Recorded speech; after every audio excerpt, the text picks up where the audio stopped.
Good afternoon, everyone. Thank you for joining the webinar. Today, we are looking at cybersecurity and what that means for your business, specifically supply chain vulnerabilities and the practical things that we can do to defend against this category of cyber threat. We all know that businesses of all sizes now face cyber threats, not just the obvious larger enterprises.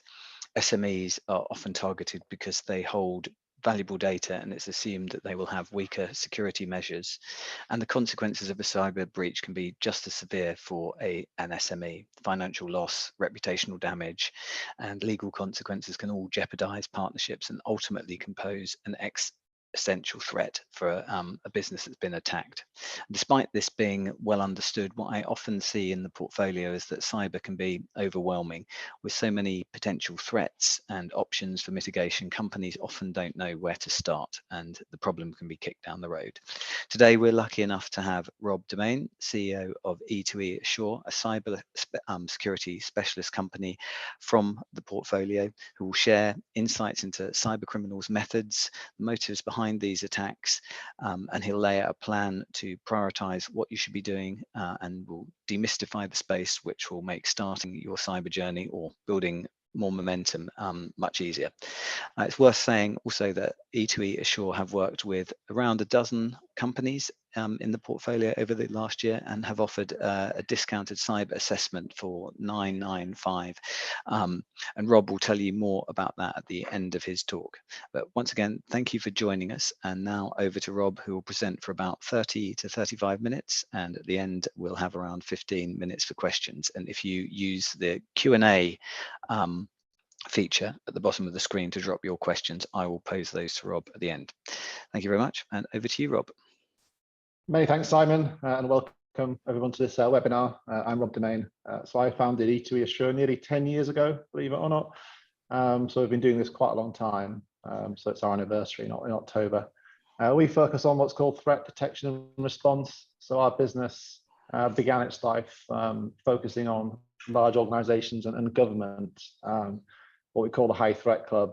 And what we do, we provide the people, technology, and service wrap to detect and respond to cyber attacks 24/7. And since BGF invested in us about two and a bit years ago, we've been really focusing on bringing these services, which may seem out of reach previously because they seem quite large, expensive, complicated services, down to the SME market with BGF's help. So I'm going to talk to you today specifically around reducing cyber risk, specifically in supply chains, although actually the advice I'm giving you is just good advice anyway in this area. So the first thing we need to do is think about what supply chains are and then why it's important for cybersecurity. So clearly, we're all part of a supply chain in some way, whether we're selling something or buying something. Any business is in a supply chain. And in cyber terms, because of that, we're either bringing risk into our organization, bringing cyber risk in from something we're consuming or someone we're working with, or through some software we're using, or we're creating risk for our customers, a risk that we're compromised and we become someone else's cyber problem. That's the loosest way I can explain it. So why is supply chain such a hot topic? I mean, we've seen the news the last few weeks, Move It being the software supply chain compromise of the day. That's in the news, which has led to compromises of BA and BBC and people like that, but potentially thousands of organizations. So why is that? Most cyber attacks are criminally motivated for money. That's what it's about. And the day-to-day ransomware, data theft operations that take place, there really are low effort, if you like, for the attackers. Attackers don't spend huge amounts of time and effort attacking individual companies.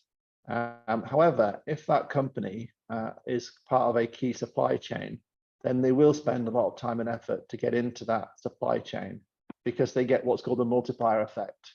So you compromise one, you compromise them all. So in the Move It case, getting into to exploit that software gave them immediate access to 2,000 organizations. So it was worthwhile spending the time getting into that part of the supply chain because the ramifications once they're in are huge, as in the return on investment is huge. And the other thing it's worth knowing about supply chains in cyber is that it's often a different level of sophistication that's involved.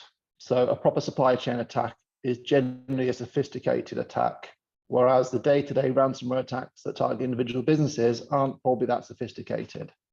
We often see nation states, which is the usual suspects involved in supply chain attacks, versus more regular criminals involved in general ransomware attacks. And the problem with supply chain attacks for businesses is that they're not necessarily interested in you, they're interested in using you to get to the people they want to get to. And that's worth understanding. So you might think, oh, I'm not a target. Well, it doesn't matter. Maybe your customers are, and they see you as a route through to those customers. So some good examples.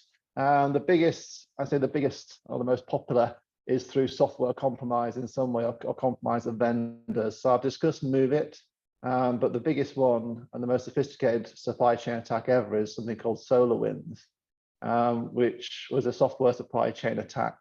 How that came about was the cyber attackers wanted to get to certain organizations en masse to do various activities, and they do some research and worked out that these organizations use this SolarWinds software, and that SolarWinds software is deployed within their network with high levels of access to systems. So they then set about compromising the actual development code, the source code, at the supplier, the manufacturer of SolarWinds.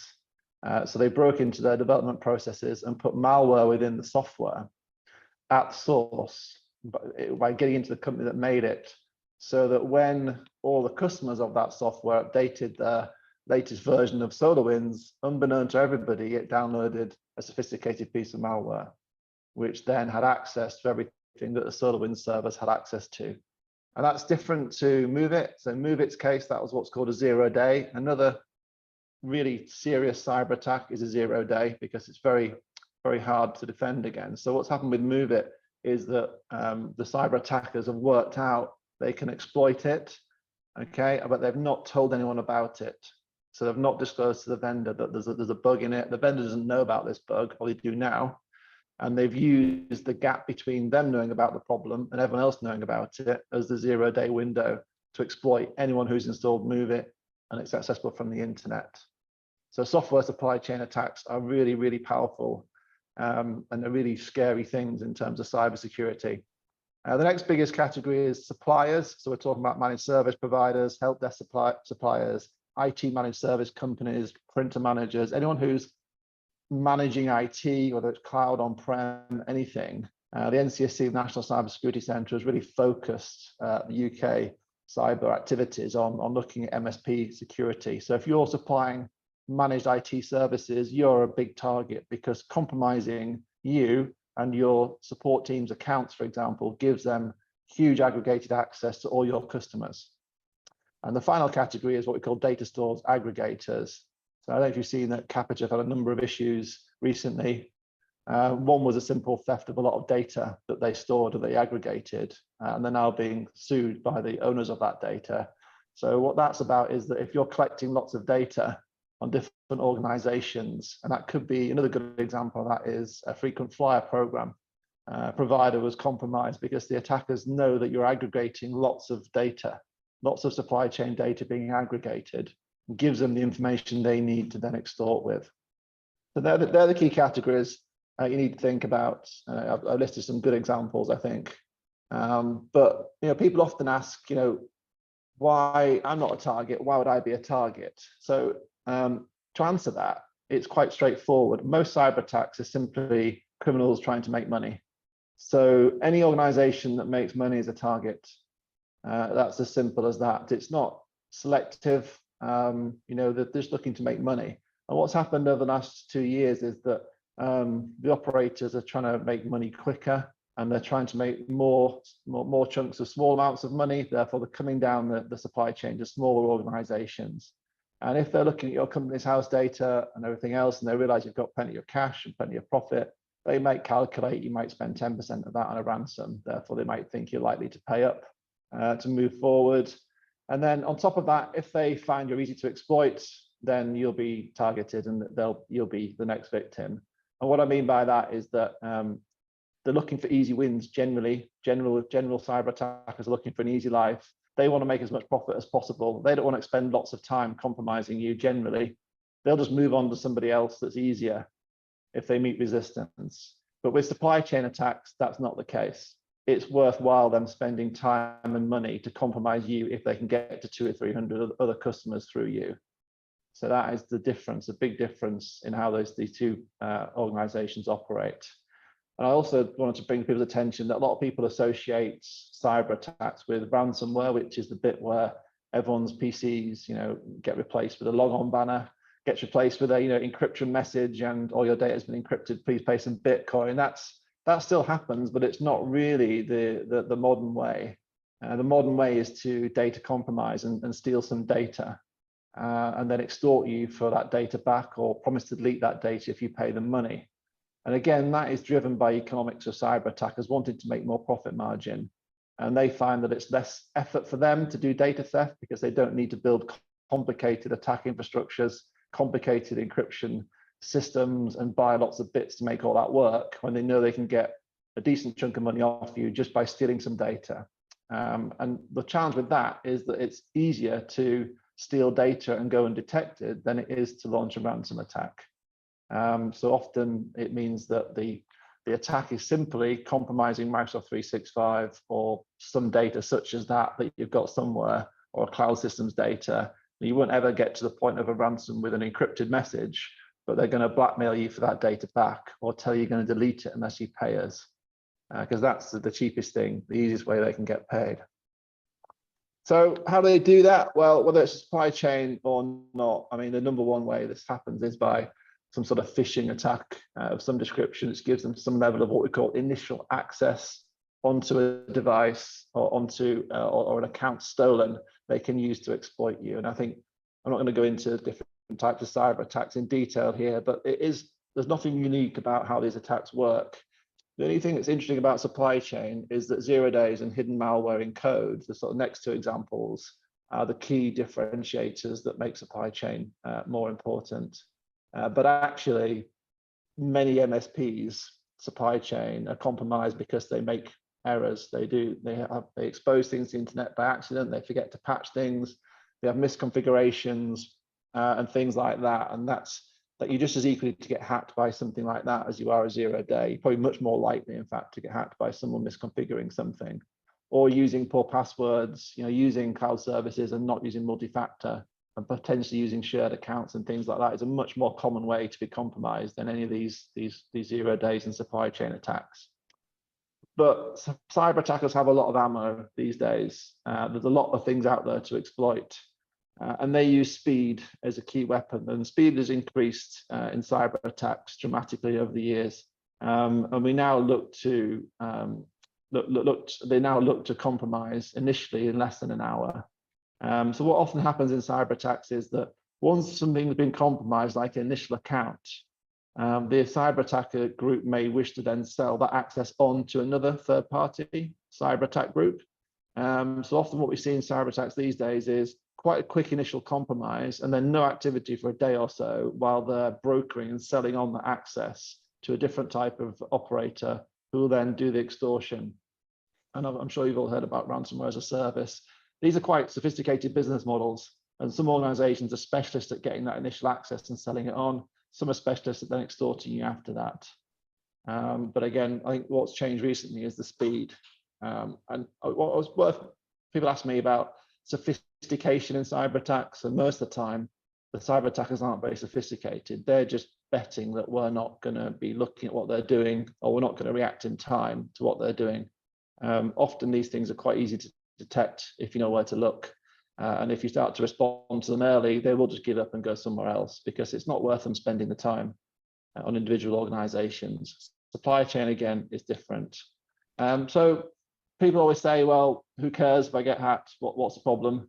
And this stuff on this page is the same whether you're in a supply chain or not. But obviously, if you're the cause of a large supply chain attack, this stuff is amplified, because you may have all your customers sue you. I mean, Capita are starting to see lots of local authorities sue them at the moment, but you can imagine how that amplifies the fact that if they're getting data about you and your customers, then all of a sudden they've got a lot more leverage. So there's fines and there's GDPR and things like that. And there's also your reputation and your customers and losing trust and legal costs. But I think one of the key things that people don't often miss is that once you've been attacked, recovering from the attack is a lot more effort than you think it is. Because if you want to put back in place things like cyber insurance, you need to do a lot more than you've been doing previously. And once you're on a suckers list, I don't like to use that word, but it's true. So that's, well, one side of it is insurance knows you've been compromised because you have to admit that. Or the actual other, once you've been hacked once, you're much more likely to be hacked again or to be tried to, particularly if you've paid a ransom. If you've paid criminals some money, they're going to come back. Their friends are going to come back because they think it's an easy option. So you've got a bigger problem. We take on organizations that have been compromised, and it is often quite a risky thing to do because they know they're going to come back. And often what happens is they're planning on coming back, and the ransomware is going to be over 3 phases. And the first time they ransom you over some Microsoft 365 data, they don't mention the fact they've got access to your cloud systems as well. You do that, you pay that, they come back and they ransom you in your cloud system because they know you're going to pay. They'll do it in a staggered way. And there may be other criminal groups operating. But I think that the bottom 3 are the most, not the least talked about things. And I've had an owner of a business describe a ransomware attack as being like an armed home robbery because he felt it was that personal. These are cyber criminals doing anything to extort money from you. Yeah, that's a general cyber attack. That's what they're after. And they will lie and they will plant things on your systems. They'll do anything to make you pay money. And if they can't get it from the business, they'll go after individuals if they think they're high value. So we have people then being targeted on Facebook, Instagram, and everywhere else with all sorts of horrible things. They will fake things and claim that you've been doing illegal activities just to try and extort you, contact all your family on Facebook. You're dealing with criminals and they're trying to extort money from you. That's what you've got to remember. And they will stop at nothing to do that. So this is the type of thing that actually happens in an attack. And any organization that's been through a ransomware attack will tell you it's the impact on the people that's one of the most frustrating or the most damaging. So what do we do about it? How do we get away from the doom and gloom onto how to make things better? So that the key thing, your first line of defense basically is that what we call cyber hygiene. Don't go buying lots of products and things. Just start to make things that you've got already better. So when you've got authentication, when you're using these things, use multi-factor, but don't just use text-based authentication with multi-factor. Use an authenticating app and ideally use things like number matching. So there's degrees of secureness in most of the things that you do. And a lot of the time, by making those things that you're doing already more secure, you can make it much more difficult for cyber attacks. So going from no multi-factor to what's called number matched app-based multi-factor authentication for Microsoft 365 takes away over 95% of your cyber risk in one action. So if I was to tell you one thing to do today, it would be that. Followed by that, we've all talked about patching, how that could be, you can improve that. But there's good technology like endpoint detect and response that really helps with endpoints, getting that well configured and using best practice configurations and guides and thinking about making yourself a harder target is your first line of defense. If you're a harder target than the next one, then cyber criminals will just give up and move on, unless you're part of the key supply chain, that is. So trying to help sort of focus down on where I think you should focus. And the focus on this is that we can worry about supply chain, as in the supply chain risk that you may have from either supplying to people or consuming. But before you worry about too much, make sure that your systems are in the right place. Get yourself secure and understand how you've done that and put a strategy around that. So the place to start really, I mean, everyone's using Microsoft 365 or Google Workspace or G Suite these days. That is a really common place that gets compromised by poor configurations. And if they've got access to your email, your Teams messages, your OneDrive, your SharePoint Online, and everything in there, then you're going to be ransomed because they'll just steal the data. What happens there is they'll compromise an account of one of your users and just use that account to download stuff. And that's quite difficult to detect, actually. Much more difficult to detect than a lot of the other activities they may do to ransom an actual endpoint. And clearly you've got lots of sensitive data in your email. It is what they're after. It is the end result. So that's where you need to focus. And then focus on endpoints, laptops and servers and devices. And then it's the SaaS systems. So if you're using things in the cloud, Workday, Salesforce, finance packages in the cloud, they're equally as valuable to attackers. If they get an access, a credential on that, and they can log in and steal that data, that's the type of data they're after. And anything you connect to the internet, so if you look at the Move It 0 day, the real risk, the reason why that was such a big problem was because those servers are on the internet. So the attackers worked out how to exploit them. And they can do it from anywhere in the world, and they can use an exploit that no one knows about. And they had about a month to exploit 2,000 organizations before anyone knew what's happening. So your internet-facing system, stuff that's connected to the internet, that could be your VPNs, your firewalls, anything like that are key things. And when it comes to your supply chain, once you've got your own house in order, you need to look at the software you're using, get an asset inventory of what you're using, but also who uses services you provide and who provides services to you, who has connections to organizations, who has VPN accounts, who do you exchange data with, what connectivity do you have to other companies and organizations, who manages your IT, who manages your printers and things, and what access do they have? And that's where you start with supply chain. It's audit, really, because you need to get yourself in order and then do an audit of your supply chain and then look at the risk that brings. In reality, though, how most organizations get hacked is, even though they've got good cybersecurity, is mistakes and errors. And I think it's key to point out that you only need to make a few mistakes to be compromised.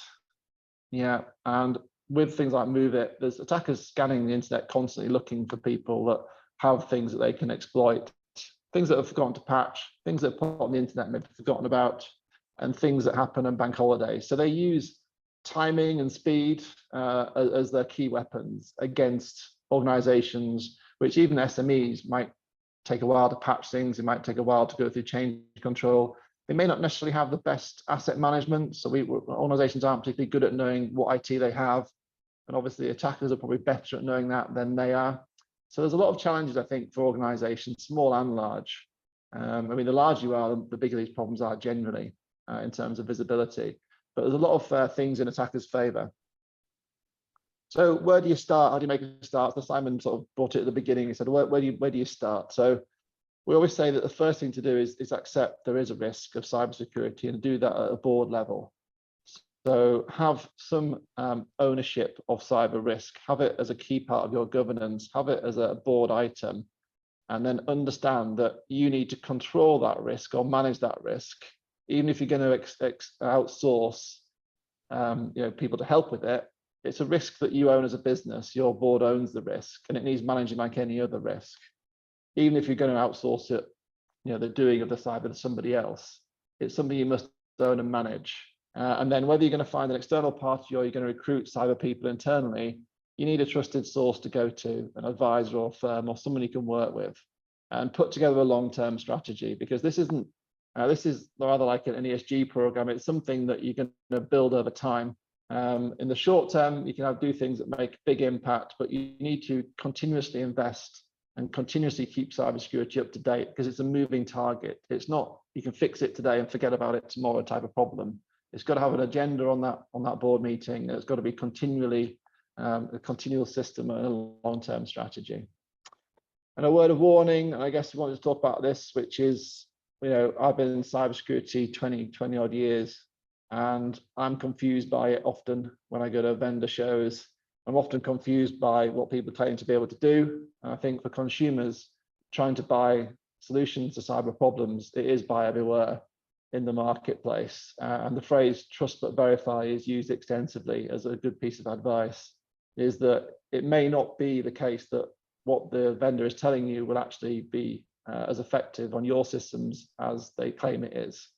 So really, you need to be able to verify any solution or product or service that you're looking at. Don't just take people's word for it, because it may not be applicable to your risk and your threats. So what we do is, with our service, for example, we have a set of simulated tests that can verify that it's doing what it says. And these type of things are really important, because otherwise you can spend money unwisely in this area quite quickly. And there's so many products and services that people just don't know where to start. And what happens is you can look and think that you need all these 5 or 6 different things. When you put it together and look at the commercials, it all seems very expensive. And really, I think, at that point, it's time to step back and get some advice and get a better strategy. So otherwise, you can end up, spending a lot of money, not getting very far. And to get to do this right, there's a lot of stuff you can do yourself with your own IT person or team to make yourself more secure. You don't need help with everything. You can do it yourself. And if you focus on these three areas here, which I've got here as business email compromise or BEC/modern workplace, that's compromise of Microsoft 365 or your G Suite, followed by ransomware, followed by external service compromise. If you start with number one, you'll reduce a lot of risk. And a lot of that is following best practice guidelines from Microsoft, putting in strong factor authentication properly, testing it, and that can make a massive difference. And some of this you can do yourself, and I think it's getting that balance between what you want to do yourself and what you want to get help with that's critical.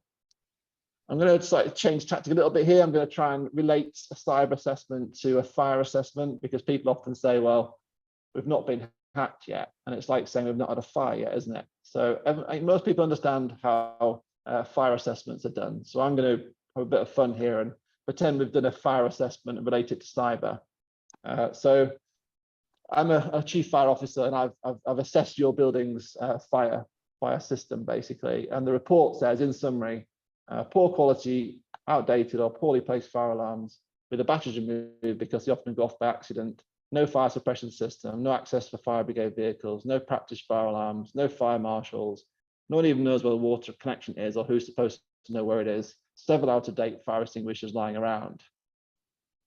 Now, that sounds like a lot of organizations' cybersecurity. So if I put that in a cyber context, it would be things like poor quality, outdated AV products, often set to not do anything at all because they break things. So they're turned off or put in like alert only mode because no one wants to deal with them potentially breaking things.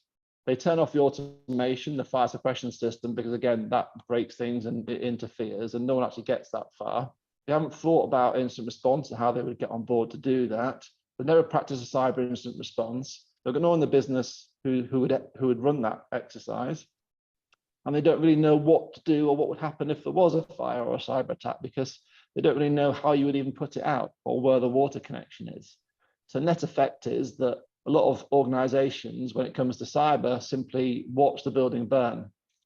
Yeah, that's what happens. A lot of cyber companies, the attacker comes in and it's game over because there are only responses to watch it burn.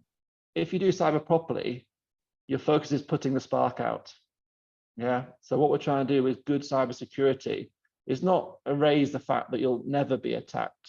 You will. You're going to be attacked.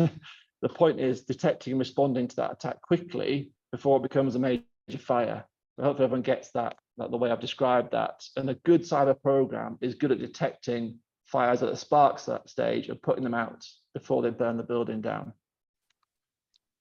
So again, really want to give you some good advice around this. And I want to repeat this, that this is stuff you can do yourself today. Look at multi-factor properly. Multi-factor authentication with good quality applications and authenticating applications or tokens can really secure a lot of your environments properly. Okay, along with EDR on the endpoint and what's called posture, which is making sure you've configured things well. Things like using separate admin accounts. So don't use admin accounts day to day. They should be special use only. They should be secured and monitored and locked away, because an attacker can send you a phishing link and they can compromise your user that you're logged on as, and that has an admin access. They've won straight away. If that user has a low level of privilege, they're going to really struggle to get any further on that machine or with that account in the cloud. And the things you need to do yourself is look at those aspects, but you need to create and own the strategy. Even if you're getting third parties to input to it, it's something that you as a business need to own. And what works really well is if you combine your cybersecurity strategy with your IT strategy, whether that's moving to the cloud or whatever it is, making sure that you've got cyber benefits and a clear cyber roadmap with your IT roadmap. Things that we think you should get help with. So what I'm talking about here is that the stuff you can do yourself and the stuff you should outsource. And we really think, because that's what we do as a business, that it's critical that somewhere, somehow you have the ability to detect and respond to cyber attacks 24/7, 365. And the way we do that is to bolt onto the technology you've got. So what we're talking about at the end of here is securing Microsoft 365. To do that, you don't need to buy any new products or any new licenses from Microsoft. We're just going to bolt a service onto that cloud service effectively. And what you should be looking to achieve is two things. One is to make yourself more secure. So, with our service, it's going to help advise on how to make you less likely to be hacked. And it's also going to be able to detect and respond to attacks should they happen. And it's also going to verify that by simulating attacks regularly. And that's how we do the verify bit of trust but verify. And to do that, you're going to need to find someone to work with and create some shared plans. I think that's where the bit where it goes from DIY to look to get some help, because it's difficult to build these things 24/7. I know I've been doing it 20 odd years. Just trying to wrap up now, and I think what I would like to say, a lot of cybersecurity talks like this are all about the worst case scenarios, and it is stuff to worry about, sure. But what we've had a lot of success with in the last couple of years in particular is businesses who have been in supply chains and who realize the value of good cybersecurity to be the preferred supplier. So this started off with Apple, actually, which makes a lot of sense. So we won a contract a few years ago with a supplier to Apple. And the main reason was Apple putting so much pressure on their supply chain to be cyber secure. And we could demonstrate the levels of security that was acceptable for Apple to buy the product off that particular supplier. Amazon are doing the same, but it's coming through all different sizes. Your cybersecurity should be a key business enabler and a key to successfully winning contracts and winning new business. And it can be a real business enabler, not only just in your supply chain, but also in now you to be more aggressive in your own business strategy. If you can understand and conquer cybersecurity for yourself, then if you're doing M&A and activities and acquiring, you can understand cyber risk in your acquisitions or in your partnership relationships much more effectively, making it easier for you to be more aggressive and not worry about the cyber risk. And that's the key message that we've seen. And I think changing that mindset from cost center, because we're spending money on something I can't see any return, into bringing it into what can I get, what business can I win with this new asset, is the mindset that I think is really productive in this space. And that's going to win more attention on the board, isn't it? If this is going to help you win more business and attain more revenue and retain more revenue, rather than it's just money you're going to spend and you're not really sure what the outcome is. So going to sum up now. We've got a bit of Q&A, bit of time for Q&A. When we're talking about supply chains, it's often quite a complicated place to start. So if you want to improve your cybersecurity, don't try and focus on supply chain risks first, because they're complicated. First, get your own house in order, and then look to do a risk assessment of your supply chain. And in both these cases, there's no silver bullet solution that's going to fix it. There's lots of companies that will sell you supply chain monitoring services that do various useful things. But there's nothing better as a business than understanding your own risk first, understanding how you're mitigating that, understanding the risk you're creating in the supply chain, and understanding the risk the supply chain is creating to you, and then risk assessing that with some experts around is the place to start before you start buying any products or services. And then rather see cybersecurity as a waste of money, as a money that's spent and nothing ever happens, try and look to see it as a competitive advantage, because other people are doing it in the market, and people are going to start winning business against you, selling off their cybersecurity. That's the end of my talk today. Hopefully that's made some sense and raised some questions. I did want to mention that we're working with BGF and Simon in particular. We do have a Q&A. We also have a discounted offer, which I can take you through at the end, because we're really trying to work with BGF to make sure that BGF members have a preferential access to our services. And that's two things. That's a cyber assessment, which is normally a day's activity, which gives you that kind of action plan to get started. And the other one is a discounted offer on Microsoft 365 protection in particular. But for now, I think we'll jump back to the Q&A. Not sure if I have any questions yet, have we, Simon? I have. But thank you very much, Rob. Yeah, your assessment stuff has been working incredibly well, and companies have been really valuing that, and that has helped them start and sort of get going on their cyber journey. But you touched on this briefly, I think, but the question is, how can organizations assess the cyber security level of suppliers and partners to ensure a secure, resilient supply chain? It's really difficult. So a lot of the services rely on external, what we can see from the outside of organizations. So a lot of the typical supply monitoring services take a view of what they can see on the internet of that organization. Okay. Now, for example, they may have access to the fact they know what services that business expose, and they may have a rating for how secure they think that is. They may look in the dark web at potential to see if threat groups are targeting them or looking at them. And they may look at breach data to see if they've been involved in previous breaches.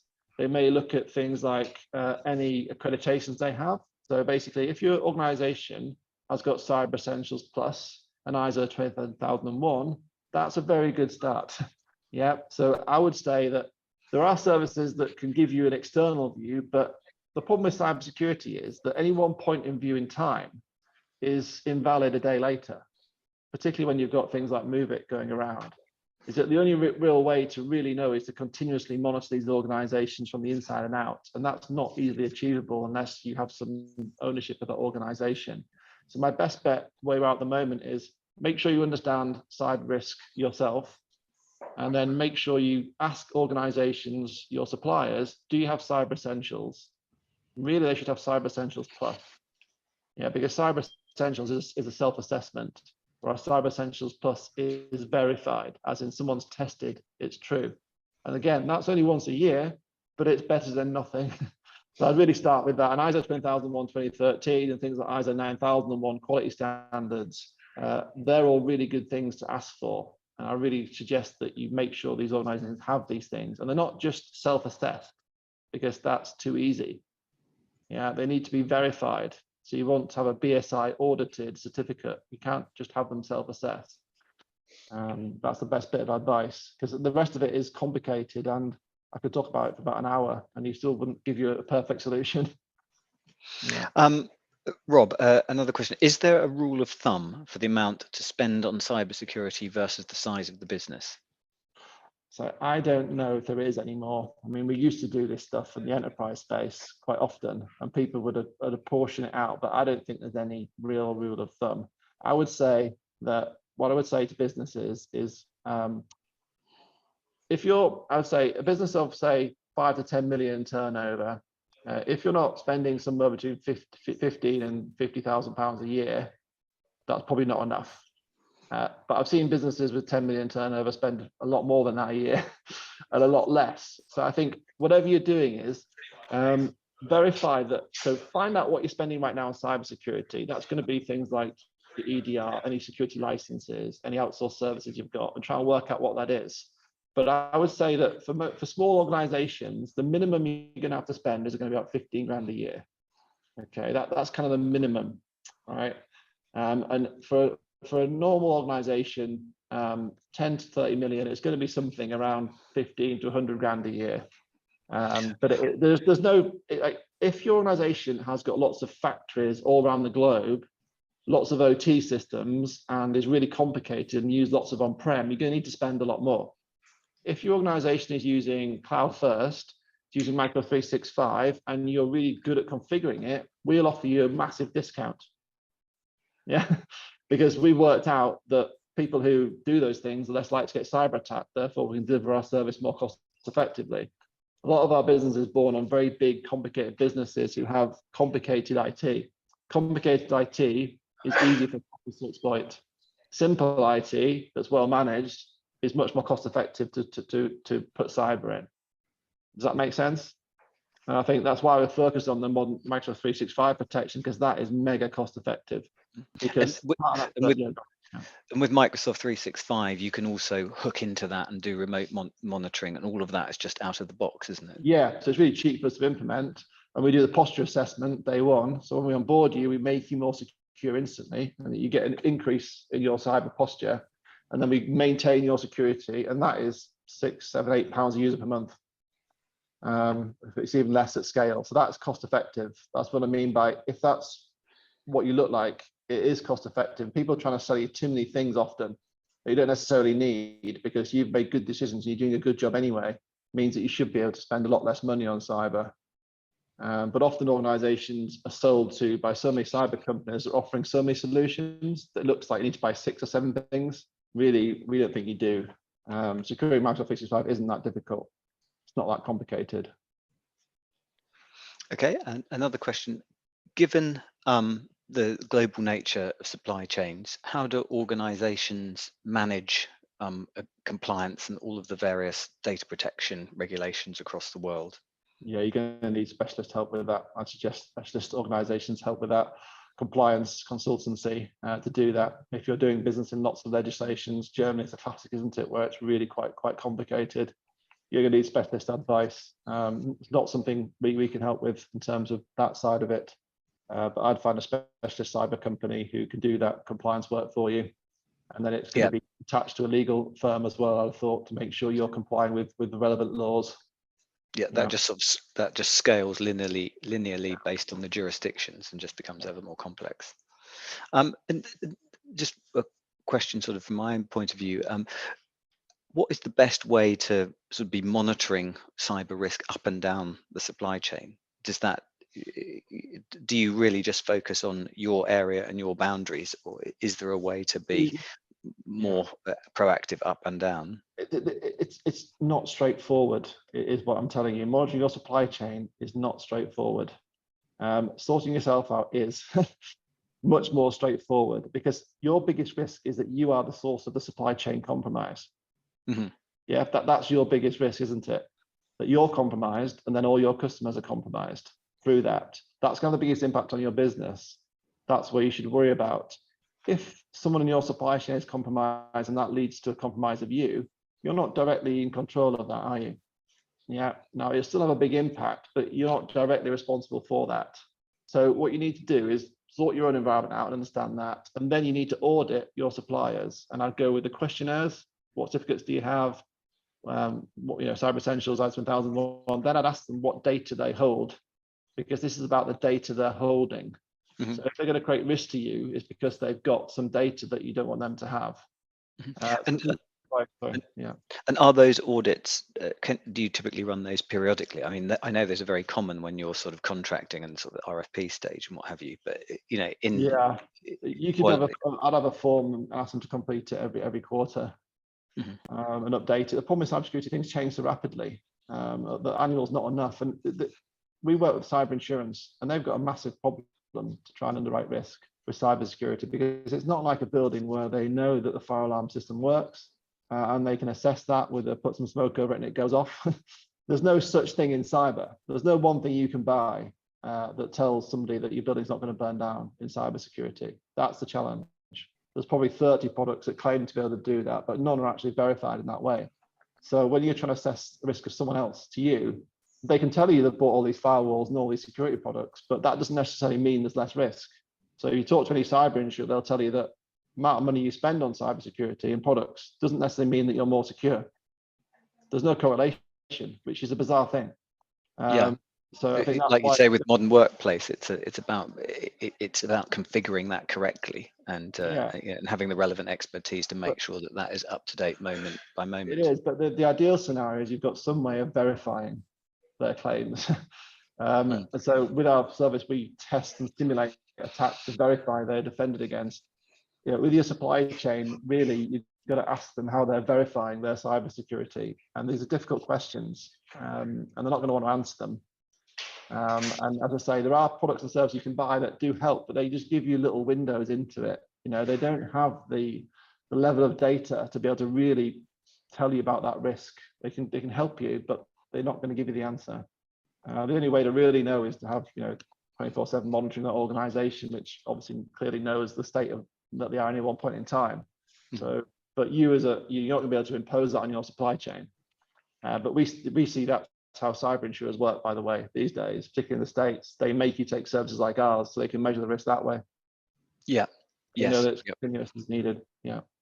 Yeah. And so thank you very much, Rob. Would you like to say a little bit more about your assessment and audit product and sort of about the dozen or so companies you've worked with in recent months in the portfolio? Yeah, I think I touched on it earlier that trying to do the sort of the fire assessment analogy is that we do a sort of a fixed price kind of cyber assessment that gives you some action that's loosely based on what's called a cyber assessment framework from the NCSC.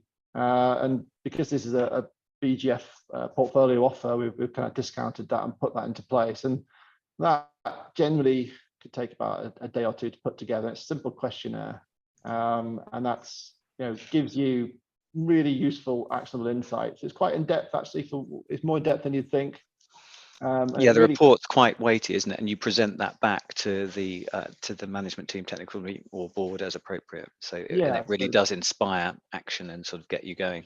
It's the top level of that action plan, which is, accept there's a problem, get some data, some evidence that verifies that, and then use that to create your long-term strategy. Because it's about making an improvement continually to this. And then what we've done with basically one of the most likely way that people are going to get compromised is through Microsoft 365 in some way. We've put a service together and heavily discounted that again for BGF members, which can be enabled. I think the last one we did about an hour and a half to onboard it. It's priced per user per month, and it's very flexible. And I think that's a good, for the BGF offer, I think it's even priced per month, so you can terminate anytime if you don't like it. So it's a try before you buy approach. And again, that's even if you don't continue with that service, which everyone has so far, but it'll give you a good idea on what we're talking about when I mean a modern, cost-effective, verifiable cyber service that can prove that it does things. So I think these two things really help. One, secure you more, but also inform you about what good looks like, what sort of good products and services look like in the market. Great. Thank you very much, Rob. So I think that brings us to the end. We are recording this, so Naomi will send round a link to the recording to everyone who came today. So thank you very much for your time. Thanks, Rob, and have a good afternoon, everyone. Bye.